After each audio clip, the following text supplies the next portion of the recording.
Hello students, आज मैं आपके लिए लाया हूँ एनसीईआरटी फिज़िक्स का क्लास 10+1 का 6th यूनिट, जिसका नाम है ग्रेविटेशन। देखिए बच्चों, ग्रेविटेशन क्या होता है। ग्रेविटेशन इसमें देखो बहुत ही इजी यूनिट है बच्चों, और अच्छे मार्क्स आप इसमें ऑब्टेन कर सकते हैं। तो इसमें सबसे पहले हम सीधे टॉपिक पर ही आएंगे। तो इसमें जो पहला टॉपिक है Kepler's law of planetary motion. ये एक साइंटिस्ट थे केपलर, उनके नाम पर कुछ लॉ बनाए गए हैं। ठीक है, तो इन लॉ को कहते हैं हम Kepler's law of planetary motion. उन्होंने 3 लॉ दिए। पहला लॉ है इसमें लॉ ऑफ ऑर्बिट्स, दूसरा है लॉ ऑफ एरिया, तीसरा है लॉ ऑफ पीरियड्स। ठीक है बच्चों, देखिए लॉ ऑफ ऑर्बिट क्या होता है बच्चों। जो फर्स्ट लॉ है इसका, first law Kepler's first law क्या है। Each planet moves around the sun in an elliptical orbit with sun at one of the foci. कहने का मतलब है बच्चों, हर प्लैनेट जो है वो सन के अराउंड रिवॉल्व करता है एक एलिप्टिकल पाथ में।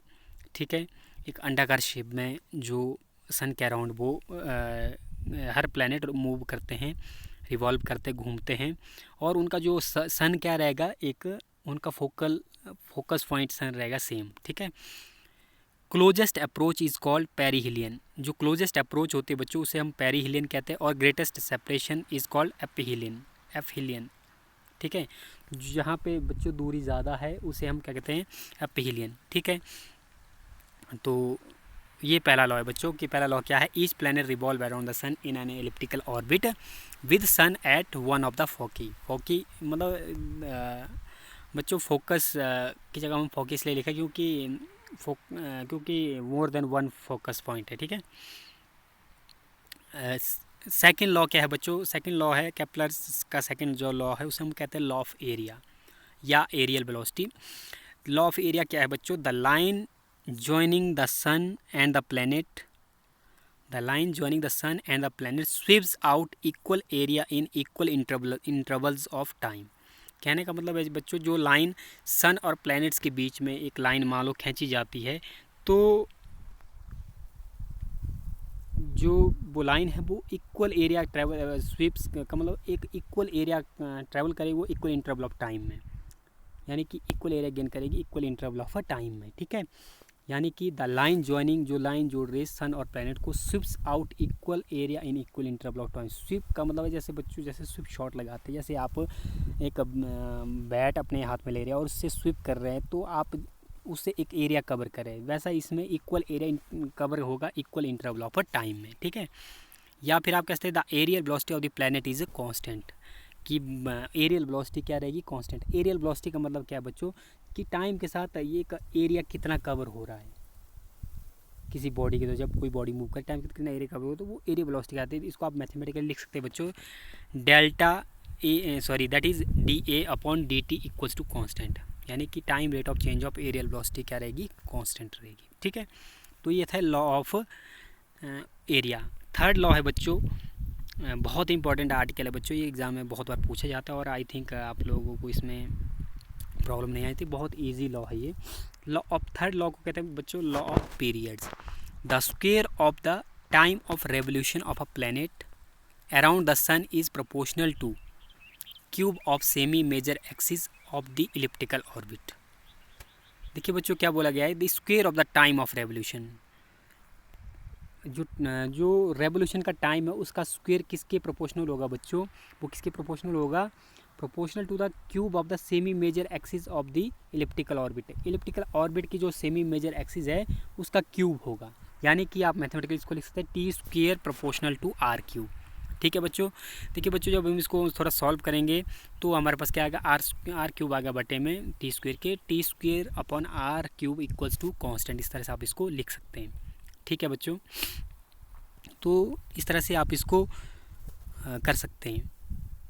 तो ये थे 3 लॉज। पहला लॉ क्या है, लॉ ऑफ ऑर्बिट, दूसरा law of area, third law है लॉ ऑफ पीरियड्स। तो बच्चों ये कई बार 3 नंबर का पूछा जाता है, तो आप इसको इजीली कर सकते हैं। तो आप इस तरह से एज ए नोट्स मैं आपको ये वीडियोस बना रहा हूँ, तो आप एज ए नोट्स इनको इस तरीके से प्रिपेयर कर लेना। ठीक है, तो नेक्स्ट बच्चों हम बात करते हैं यूनिवर्सल लॉ ऑफ ग्रेविटेशंस या न्यूटन्स लॉ ऑफ ग्रेविटेशन। देखिए बच्चों, न्यूटन ने एक लॉ दिया ग्रेविटेशन पर।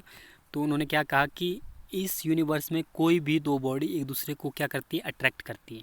ठीक है, Newton stated that every body attract the every other body, her body जो किसी दूसरी बॉडी को अट्रैक्ट करती है इन दी यूनिवर्स में, and the force of attraction is called gravitation. उनके बीच में जो फोर्स लग रही है, फोर्स ऑफ अट्रैक्शन, जो उनके बीच में जो एक दूसरे को अट्रैक्ट करने के लिए जो फोर्स लग रही है, उस फोर्स को हम क्या कहते हैं, ग्रेविटेशन या ग्रेविटेशनल फोर्स। ठीक है बच्चों, तो स्टेटमेंट क्या होगी बच्चों इसकी, the force of attraction between two bodies in this universe is directly proportional to the product of their masses and inversely proportional to the square of distance between them। इसका मतलब क्या हुआ बच्चों, इसका मतलब ये हुआ कि जो दो बॉडी के ऊपर फोर्स ऑफ अट्रैक्शन लग रही है वो किसके प्रोपोर्शनल है, वो उनके प्रोडक्ट ऑफ देयर मासेस, उनके मासेस के प्रोडक्ट के बराबर होगी, और इन्वर्सली प्रोपोर्शनल यानी कि उल्टे किसके होगी, अपोजिट किसके होगी, इन्वर्सली प्रोपोर्शनल होगी वो किसके, square of the distance between them, यानी कि उनके बीच की जो डिस्टेंस है उसके इन्वर्सली प्रोपोर्शनल होगी। मान लो आपके पास दो बॉडी का मास m1, एक बॉडी का मास है, दूसरी बॉडी का मास आपके पास m2 है, और उनके बीच की डिस्टेंस मान लो r है। ठीक है, तो बच्चों हम क्या कर सकते हैं,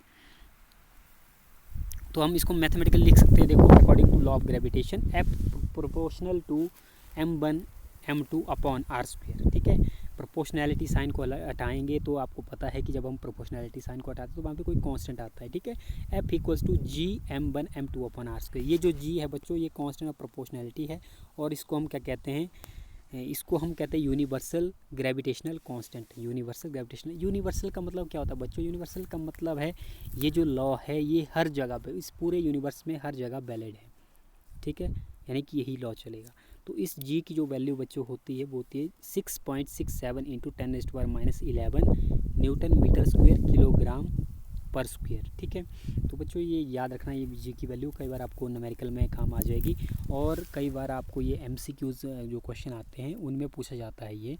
तो आप कई बच्चे क्या करते हैं, g की वैल्यू लिख लेते हैं इस तरह से 6.67 इंटू 10⁻11, तो उसके आगे जो यूनिट नहीं दी है तो उनको नहीं लिखते। तो बच्चों ऐसी गलती नहीं करनी है, जब आप यूनिट नहीं लिखते हैं तो इसका मतलब आपकी जो भी टर्म है, जो भी फिजिकल क्वांटिटी है, उसको आपने अधूरे ही मेंशन किया है, यानी क्लियरिटी नहीं है उसमें। तो आपने क्या करना है, यूनिट भी साथ में लिखना है, जैसे न्यूटन मीटर स्क्वायर इसमें है पर किलोग्राम स्क्वायर।